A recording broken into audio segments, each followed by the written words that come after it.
आज दिनांक 27 जून.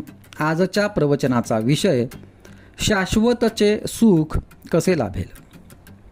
असे पहा, एखादा प्रवचन करणारा घ्या किंवा मोठा वैदिक कर्मे करणारा घ्या, त्याला त्यापासून समाधान मिळते असे नाही, तो असमाधानातच असतो. कळू लागल्यापासून आपण सदाचाराने वागत असून आणि देवधर्म करीत असूनही आपल्याला समाधान लाभत नाही. याचे कारण काय? तर आपले ध्येय निश्चित झालेले नसते. आपण नीतीने वागतो ते लोकांच्या भीतीने, कारण आपण वाईट वागलो तर लोक आपल्याला नावे ठेवतील. लौकिकासाठी केलेले कर्म कधीही समाधान देऊ शकत नाही. पापकर्म करणाऱ्यालाही समाधान लाभत नाही, कारण त्याला सुद्धा आपण करतो हे वाईट असे वाटतच असते. एकदा एक गृहस्थ माझ्याकडे आला आणि म्हणाला, देवापाशी काही न्याय नाही, तो अगदी अन्यायी आहे.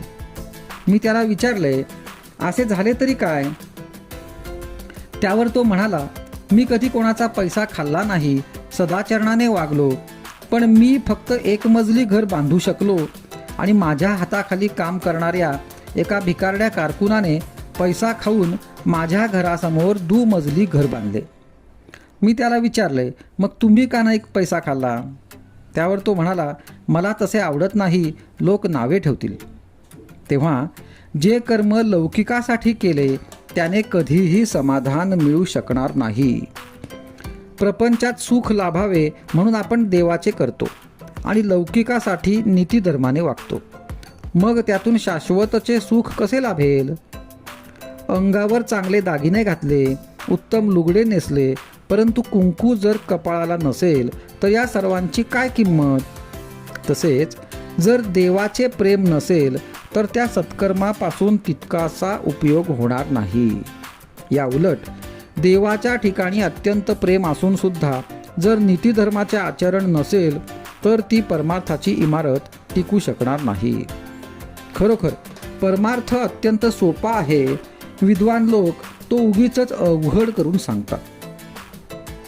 चांगले काय आणि वाईट काय हे कळायला लागल्यापासून जो त्याप्रमाणे वागेल त्याला खात्रीने परमार्थ साधेल. परमार्थ 3 पैकी कोणत्याही एका गोष्टीने साधू शकेल. 1. देहाने साधूची संगत. 2. संतांच्या वाङ्मयाची संगत आणि त्याचप्रमाणे पुढे आचरण. आणि 3. भगवंताचे नामस्मरण. नाम घेतल्याने त्याची संगत आपल्याला अखंड लाभू शकेल.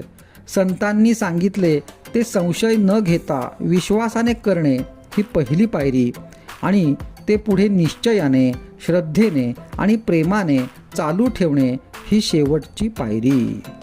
हाच शाश्वत समाधानाचा मार्ग आहे. आजचा सुविचार. जग काय म्हणेल म्हणून वागणे याचे नाव व्यवहार. भगवंत काय म्हणेल म्हणून वागणे याचे नाव परमार्थ.